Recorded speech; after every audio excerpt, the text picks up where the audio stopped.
Manitou, c'est un site qui a été abandonné.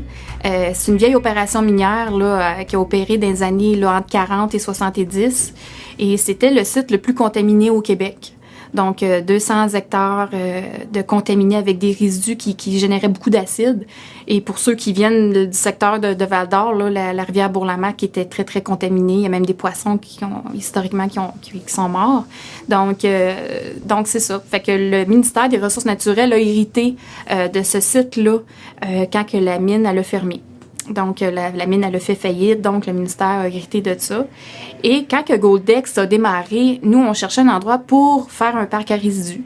Et on s'est dit, pourquoi pas le site Manitou? On a eu des discussions avec le ministère des Ressources naturelles, etc. Puis, finalement, il y a un partenariat qui est né de ça pour utiliser les résidus Goldex, parce qu'on est chanceux, on a des bons résidus ici, pour aller faire la restauration de ces sites-là.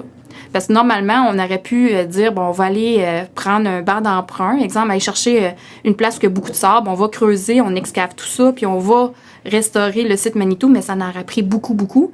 Et ça fait aussi une empreinte sur l'environnement, tandis que là, on prend une roche qui est toute broyée. Donc, au lieu de la mettre dans un nouvel endroit, on la met sur un site qui est déjà contaminé, qui est un peu l'héritage de l'industrie minière aussi, là.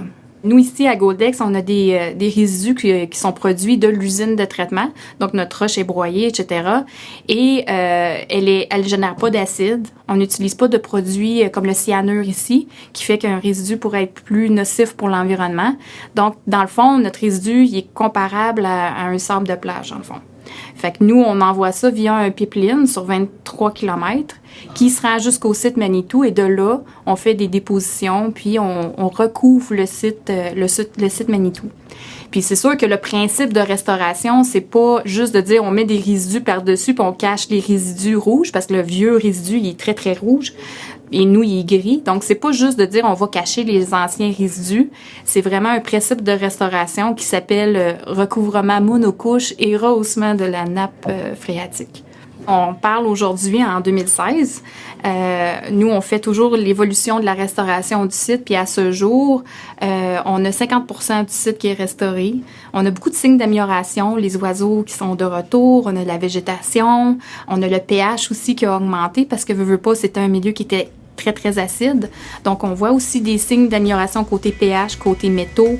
Donc, la qualité de l'eau est meilleure.